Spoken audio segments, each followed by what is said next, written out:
Hey everyone, in this particular video we are going to learn about some of the most important accounting terminology. Okay, so let's start with the discussion. In the last video we have understood what an asset is, what a liability is, right? What are the different types of asset and how do we make income and what are some of my expenses. So let's deep down in asset and liability. So this is a format of balance sheet, guys. This is a format of balance sheet. What is a balance sheet? It is a statement which is having all the balances. ये एक ऐसा statement है जहाँ पे मेरे सारे balances होंगे asset और लाइबिलिटी के. तो देखो बैलेंस शीट में सिर्फ असेट आती है और लाइबिलिटी आते हैं. सही है. तो plant and machinery, land and building, ये सब मेरे असेट है तो आ रहे हैं. अब एक चीज समझना, लैंड हो गया, बिल्डिंग हो गया, प्लांट एंड मशीनरी हो गया, मशीनरी एंड व्हीकल्स हो गई, ये सारे मेरे लॉन्ग टर्म असेट्स हैं. क्या होता है long term assets? The assets that I can use for more than a period of 12 months, और I can say they will help me generate future economic benefit for more than a year, right? So all these assets are helpful for generating future economic benefit for more than 1 year. Land है, हमेशा value बढ़ती जाएगी. Building है, बहुत लंबे समय तक काम आएगी. मशीनरी है, प्लांट है, काफ़ी समय तक मुझे फ्यूचर इकोनॉमिक बेनिफिट देंगे.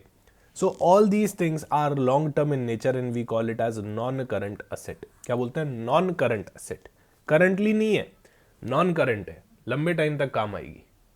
सो डेफिनेटली ये असेट लंबे समय तक मेरे बिजनेस में काम आने वाले हैं. But there are certain current assets as well that are currently realisable. That means within one operating cycle, within one financial year, I will be able to realise them in the form of cash, या फिर उनको मैं cell कर लूंगा on credit basis. तो थोड़ा सा starting के लिए एक बार ध्यान देना. Let suppose I am the owner of the departmental store. So all these things are my inventories, या फिर मैं बोल सकता हूँ ये मेरा स्टॉक है. राइट, ये मेरा सामान है, ये मेरा स्टॉक है. सो मैं कैसे इनकम अर्न करता हूँ? इस स्टॉक को सेल करके इनकम अर्न करता हूँ. अब मैं ऐसा मान के चलता हूँ कि मैं स्टॉक को 1 साल के अंदर अंदर सेल कर दूंगा, एक ऑपरेटिंग साइकिल के अंदर सेल कर दूंगा. सही है. सो ये मेरा करंट असेट हो जाता है. कौन सा बिजनेसमैन ऐसा सोचता है कि मैं मेरा स्टॉक ही नहीं बेच पाऊंगा 1 साल तक? सब यही सोचते हैं कि 1 साल के अंदर अंदर क्लियर कर दूंगा, भले कैश में या भले क्रेडिट पे. सही है ना. So that is my inventory, which is my current asset. Why? Because this will give me future economic benefit for less than 1 year. मेरा बैंक बैलेंस है, मेरा कैश बैलेंस है, ये सारी चीज़ें मेरा करंट असेट है. राइट, ये सारी चीज़ें मेरा करंट असेट है. सो करंट असेट ऐसी असेट जो 1 साल के अंदर रियलाइज हो जाती है, और आपकी नॉन करंट असेट ऐसी असेट जो आपकी 1 साल बाद भी आपको बेनिफिट्स देती रहती है, लंबे समय तक के लिए आपको बेनिफिट्स देती रहती है. सिमिलरली आपकी लाइबिलिटीज भी non current liabilities and current liabilities के अंदर क्लासिफाइड है. लाइबिलिटीज अच्छा ऑब्लिगेशंस होते हैं. तो ऑब्लिगेशन, ऐसे ऑब्लिगेशन जो 1 साल के अंदर ही आप पे कर दोगे. राइट, जैसे आपका इलेक्ट्रिसिटी बिल है, अरे 1 साल के आपको अगले महीने पे करना पड़ेगा आपका इलेक्ट्रिसिटी बिल, नहीं तो आपका इलेक्ट्रिसिटी कनेक्शन ही काट देंगे. So that is a kind of current liability. Currently payable है. राइट, इमीडिएट पेमेंट करना पड़ेगा 1-2 महीने में, 6 महीने में, 1 साल के अंदर अंदर, एक शॉर्ट टर्म ऑब्लिगेशन है, करंट लाइबिलिटी हो गया. सही है. नॉन करंट लाइबिलिटी, अच्छा कुछ लाइबिलिटीज आपकी लॉन्ग टर्म नेचर वाली भी होती है. जैसे for example you have taken a bank loan for 5 years, ये आपकी नॉन करंट लाइबिलिटी हो गई. ये आपका लॉन्ग टर्म ऑब्लिगेशन है, धीरे धीरे 1 साल से ज़्यादा के पीरियड में आप इसको पे करने वाले हो. राइट, सो ये आपकी असेट्स हो गई, ये आपकी लाइबिलिटी हो गई. इनकम और एक्सपेंस के बारे में हमने बात कर ही रखी थी. सही है. सो ये आपका असेट का कॉन्सेप्ट हो गया, ये आपके लाइबिलिटी का कॉन्सेप्ट हो गया. अब ये इक्विटी क्या होता है? What is an equity? ये वो पैसा होता है जो बिजनेस के ओनर्स अपने बिजनेस के अंदर लगाते हैं. से फॉर एग्जांपल मैंने एक कंपनी चालू करी, प्रतीक लिमिटेड. ठीक है, तो ये मेरी कंपनी है, मैं प्रतीक हूँ और प्रतीक लिमिटेड मेरी कंपनी है. तो मैंने उसके अंदर 1 करोड़ रुपये का कैपिटल डाला. राइट, 1 करोड़ रुपये का कैपिटल डाला, तो ये मेरी इक्विटी शेयर कैपिटल हो जाएगी. ये एक ओनरशिप कैपिटल है. ये क्या है? एक ओनरशिप कैपिटल है. सही है. So amount invested by the owner of the business is called as capital and this is equity share capital, क्योंकि मेरा एक्चुअल में इक्विटी है इधर. राइट, मेरा स्टेक है इधर. सो मैं इसका ओनर बन गया. अच्छा, अकाउंटिंग इक्वेशन का कॉन्सेप्ट क्या होता है? Asset is equal to liability plus capital. Asset is equal to liability plus equity. ये एक बहुत ही बेसिक कॉन्सेप्ट होता है जो आपको आना ही चाहिए. राइट, ये आपकी बेसिक अकाउंटिंग इक्वेशन होती है. बेसिकली हम एक बैलेंस शीट से समझ लेते हैं. ये आपका total of all the asset हो गया, ये आपका total of all the assets हो गया. राइट, ये सारा आपका लाइबिलिटी वाला पोर्शन हो गया, और कुछ पोर्शन आपका कैपिटल वाला हो गया। सो मैं क्या बोल सकता हूं, asset is equal to liability plus capital, definitely बोल सकता हूं। ये देखो ये मैच हो रहा है। सर कैपिटल तो आपने इन्वेस्ट करी, तो आप इसको लाइबिलिटी साइड क्यों बता रहे हो? आप ओनर हो, आपने ही तो पैसा लगाया, अब आप इसको लाइबिलिटी बता रहे हो। देखो ये होता है बिजनेस एंटिटी कॉन्सेप्ट की वजह से। बिजनेस एंटिटी कॉन्सेप्ट की वजह से प्रतीक ने जो कैपिटल लगाई अपने बिजनेस में, अकाउंटिंग बोलता है प्रतीक अलग है, बिजनेस अलग है। बिजनेस एंटिटी कॉन्सेप्ट बोलता है प्रतीक अलग है, बिजनेस अलग है। मतलब प्रतीक जो 1 CR लगा रहा है बिजनेस में, वो प्रतीक के लिए असेट हो सकती है, बिजनेस के लिए इट वॉन्ट बी असेट।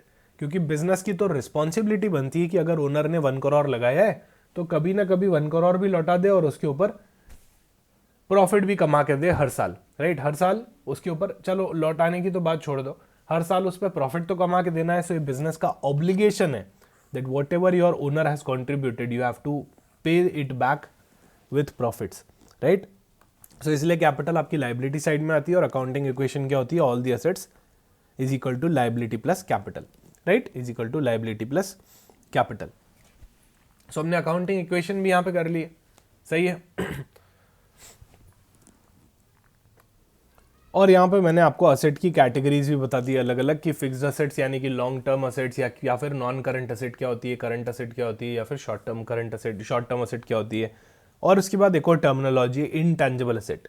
अब मान लो कोई एक शॉप वाला है, जैसे फॉर एग्जाम्पल हल्दीराम कंपनी है, राइट, बहुत सारी कंपनीज के एग्जाम है, मैकडोनल्ड्स है, पिज्जा हट है, तो इनका एक गुडविल बन जाता है काम करते करते, राइट। उनके नाम से काम होने लग जाता है, उनके नाम से काम होने लग जाता है। तो ऐसा जब होता है तो हम उसको क्या बोलते हैं, ये तो एक इनटैंजिबल एसेट है। तो गुडविल एक तरह की इनटैंजिबल एसेट है जो उनके लिए बेनिफिशियल है, जो उनको फ्यूचर इकोनॉमिक बेनिफिट अर्न करके दे रही है, but it is intangible, that means I can't touch it. If I talk about machinery, वो भी मुझे कमा के दे रही है, I can touch it. Land building, I can touch it. But intangible asset, there is no physical existence, but still it is helpful in the business, right. उसके बाद एक और कॉन्सेप्ट आता है जो कि होता है डेटर्स का। सो से फॉर एग्जाम्पल मैंने 1 लाख रुपीस का सामान, मैं एक बिजनेसमैन हूं, मैंने 1 लाख रुपीस का गुड्स मिस्टर सी को दे दिया on credit basis, on credit basis. तो मिस्टर सी अभी मुझे पैसा नहीं देंगे, मिस्टर सी मुझे आफ्टर 3 मंथ्स पैसा देंगे। After 3 months mister C will be paying me 1 lakh rupees. So mister C here is my debtor. Why? Because after 3 months there will be a future economic benefit, right? There will be future economic benefit. So those entities to whom I have sold goods on credit are my debtors. Similarly, अगर मैं किसी से purchase कर रहा हूं और ये purchase मैं क्रेडिट बेसिस पे कर रहा हूं, मतलब उधार पे कर रहा हूं, सही है, तो इन लोगों को मुझे पे करना बाकी है। मान लो मैं 6 महीने बाद करूंगा, सो ये लोग मेरे क्रेडिटर्स बन जाएंगे। Creditors are a liability, these are those entities from whom you have bought goods on credit. So these are those entities जहां से आपने क्रेडिट पे बाय किया है, तो आने वाले टाइम में आप इनको पे करोगे, आने वाले टाइम में इनको आप पे करोगे। अच्छा, इनको हम सन्ड्री डेटर्स, सन्ड्री क्रेडिटर्स भी बोलते हैं, और ब्रॉड सेंस में इनको आप ट्रेड रिसीवेबल्स और ट्रेड पेबल्स भी बोल सकते हो, सही है।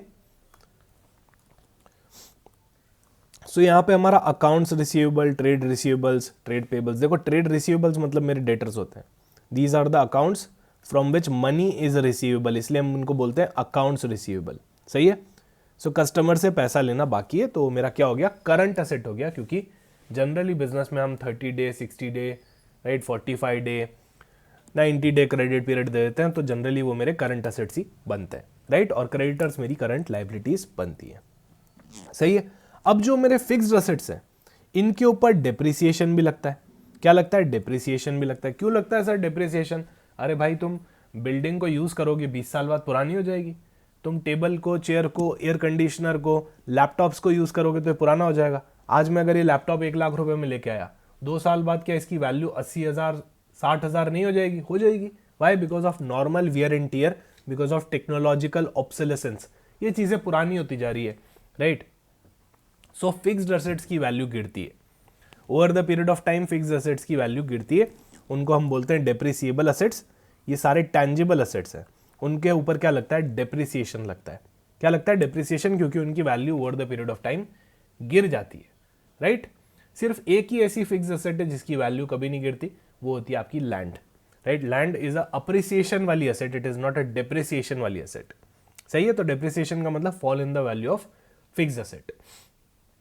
सिमिलरली एमोर्टाइजेशन का कॉन्सेप्ट लगता है आपका इनटैंजिबल असेट्स पे। किस पे लगता है? इनटैंजिबल असेट्स पे। तो डिप्रिसिएशन लेगा फिक्स एसेट्स पे जो टैंजिबल होंगी, राइट? टैंजिबल फिक्स एसेट्स पे, पर एमोर्टाइजेशन लेगा इनटैंजिबल असेट्स पे। सही है? The next concept is the concept of working capital. So ये वो कैपिटल होती है जो मुझे डे टू डे बिजनेस करने के लिए चाहिए होती है। भाई अगर बिजनेस करूंगा तो सैलरीज पे करनी पड़ेंगी, उसके लिए पैसा चाहिए, रॉ मटेरियल खरीदना पड़ेगा, मैन्युफैक्चरिंग करनी पड़ेगी। अच्छा, जो बन जाएगा गुड्स, है ना, मान लो मैं टी शर्ट मैन्युफैक्चर हूँ तो पहले तो क्लॉथ खरीदूंगा, फिर उसको टी शर्ट में कन्वर्ट करूंगा। अब टी शर्ट क्या बनाते ही थोड़ी बिक जाएगा, इट विल टेक टाइम।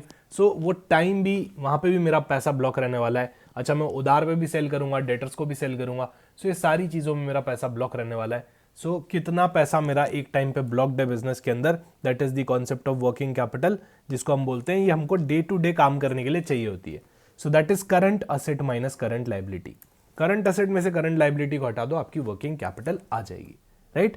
अगर पॉजिटिव है मतलब अच्छी पोजीशन है, और नेगेटिव है मतलब लिक्विडिटी रिस्क है। अगर आपकी करंट लाइबिलिटीज आपके करंट असेट से ज्यादा हो चुकी है मतलब कुछ ना कुछ तो प्रॉब्लम है, आपको लोगों को पे ज्यादा करना है एज कंपेयर टू कितना आपको मिलने वाला है, राइट? फिर उसके बाद कुछ बैंकिंग स्पेसिफिक टर्म्स जिनके बारे में हम बात करने वाले हैं। सबसे पहले NPA which is called as non performing asset. देखो, बैंक ने लोन दिया, राइट? बैंक ने लोन दिया तो बैंक के लिए तो वो असेट हुई ना, आपके लिए वो लोन है, बैंक के लिए तो वो असेट है। क्यों? क्योंकि बैंक उसके ऊपर इंटरेस्ट कमाने वाला है और कभी ना कभी वो पैसा बैंक को वापस मिल जाएगा। बट ये असेट जब परफॉर्म करना बंद कर दे, इसको हम बोलते हैं नॉन परफॉर्मिंग असेट। मतलब बैंक ने आपको लोन दिया पर आपने बैंक को चुकाया ही नहीं, आपने इंटरेस्ट पेमेंट्स बंद कर दिए, प्रिंसिपल पेमेंट्स बंद कर दिए। सो ये क्या बन गया? बैंक के लिए एनपीए हो गया। टेक्निकल टर्म्स में हम बोलते हैं अगर बोरोअर ने 90 डेज तक पैसा नहीं दिया है इंटरेस्ट और प्रिंसिपल का, राइट, 90 डेज क्रॉस होती है वो क्या हो जाता है? आपका नॉन परफॉर्मिंग असेट हो जाता है फॉर द बैंक। फिर आता है कॉन्सेप्ट ऑफ प्रोविजनिंग।